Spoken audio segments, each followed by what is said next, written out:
Hello guys, good evening. Welcome back again to our YouTube channel. As you can see, my camera is not good, so it is blurred. I'm sorry for that. So let us have a review now. Okay,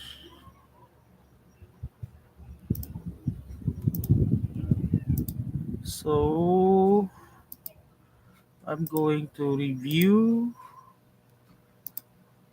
Oh, okay. All right. So let us review. Okay. So we will review now the game of the champion of the Santa Ana Rapid Chess Tournament last January 2024. So we have here it is the champion against the sixth place, which is Sir Hector Pabayo against the champion Red Addison Hayahay. Okay, so Sir Hector is white and Jared is black. So let's start. Sir Hector played A4 opening and Jared played uh, C6.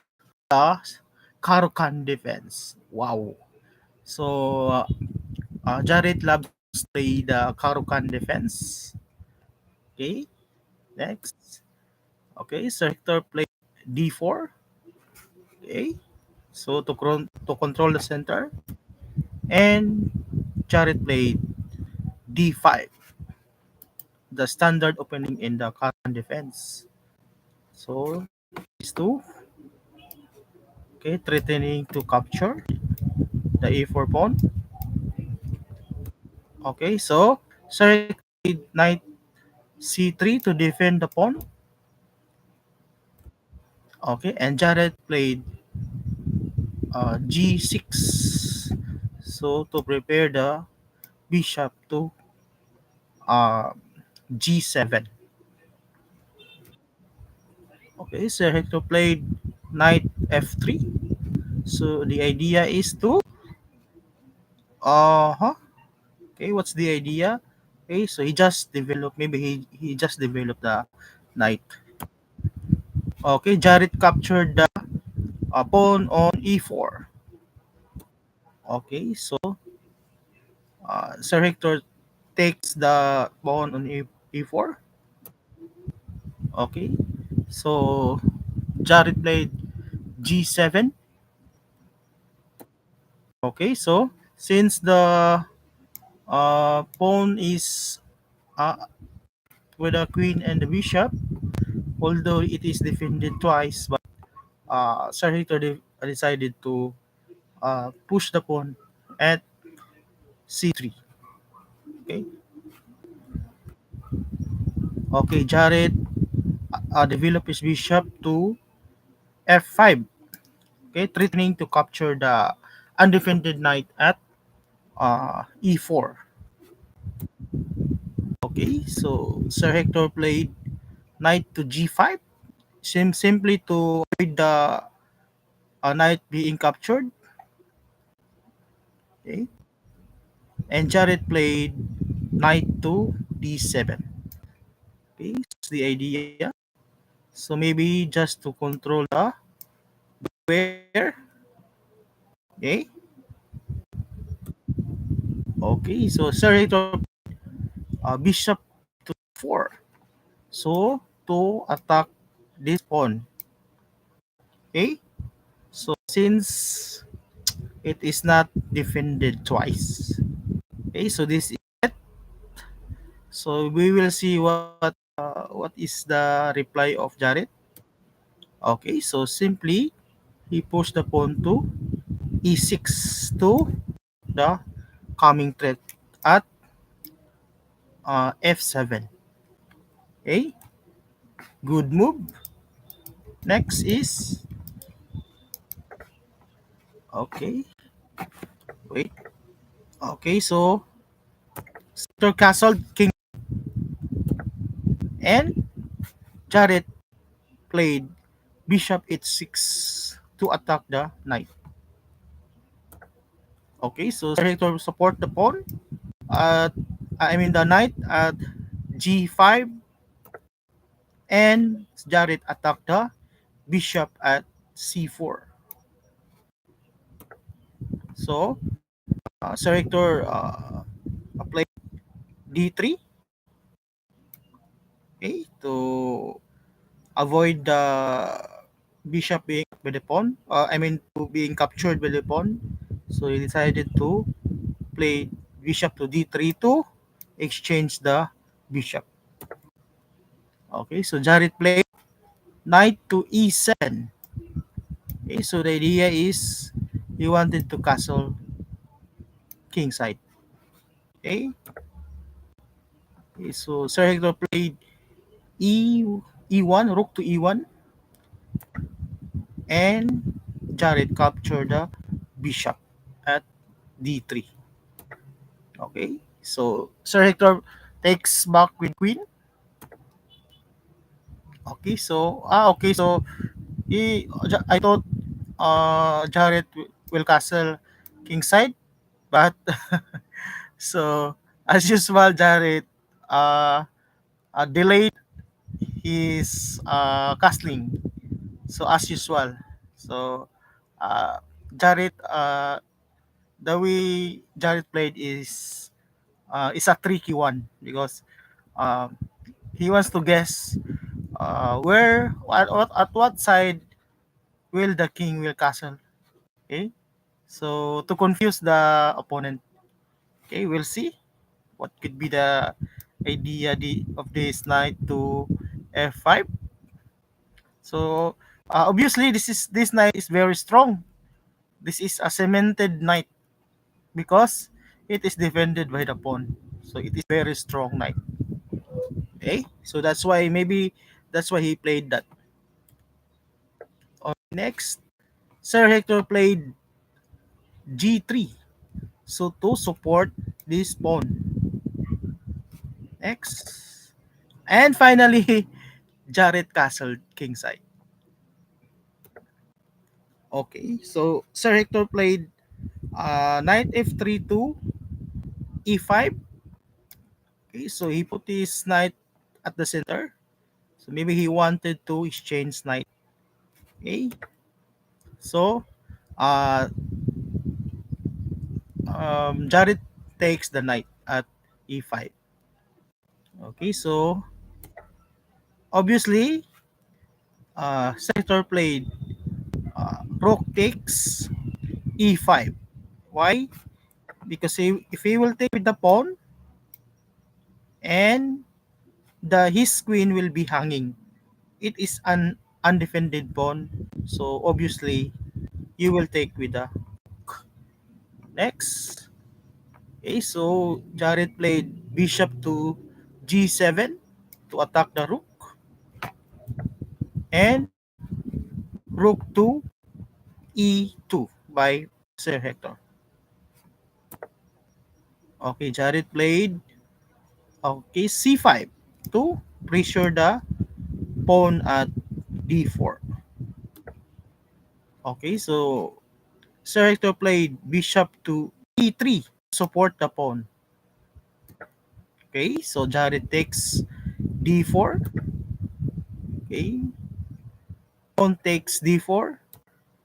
Bishop takes d4. Queen takes. What is that? Queen takes b5. Mhm. So what's the idea? Okay, so it is defended twice. Okay, so he played queen takes b5 because it is undefended. Okay, we will see. And Jared played bishop takes e3, pawn takes e3, and wow, and knight takes g3. So it is undefended pawn. So Jared gets the pawn back. And also he is up a pawn. And okay, with that move, he is threatening to capture the rook at e2. Okay, we will see what will Sir Hector do. Okay, so he just slide it to f2. Okay, to threaten this pawn. Alright. Okay, so knight back to f5. So again, it is very strong knight. So the idea is just to block the coming attack here. Okay, and also threatening to capture the pawn at e3. So it is undefended. Okay, so since it is attacked, he pushed the pawn to e4 to attack with tempo with the knight. Okay, so okay, so Sir Hector was tricked again by Jared. He uh, the this this one, so he did not see. Okay, before that, let us see. Okay. So there are two attacks here. Knight takes e3, knight takes h4. Okay, what could Sir Hector play to defend this two pawn? Mm-hmm. If he will go here, the h4 will be hanging. What if? Uh-huh. Okay. So there's nothing you can do here. You cannot defend two pieces at this time. You cannot defend that. So that is why the h4 pawn was captured. All right. So Jared now is up 2 pawns. Okay. Sir Hector played rook e1 to f1. So simply to battery and put pressure at this f7 pawn. Let's see. Oh my god. Now, what a blunder. So there's a blunder. Oh, okay. I think it's not a blunder. So queen takes g5 with check. Okay. And a blunder. Oh, that is what it is, a blunder. Okay, so he moved his king to h1. So he did not take the queen. So that move was a blunder to I mean Jared played a blunder move. Queen takes g5. That is a blunder move because that uh, this rank fifth rank is defended by the queen. Okay, so Sir Hector should have played queen takes g5. He should have taken the queen. Okay, so he just slide the king. So that is why. Okay, so queen takes b5. Okay, so that is why the queen was taken. Okay, at this moment, Sir Hector resigned. Okay, so okay, it was maybe Sir Hector did not see this one. Okay, he did not see this one obviously because he just slide this king. All right, so Maybe I okay. This game, the highlight is this, the blunder. This one, the blunder of Jared. Queen takes g5, and Sir Hector also blunder because he did not take the queen. Okay, so he just slide his rook at h1. Okay, so that was a tough game.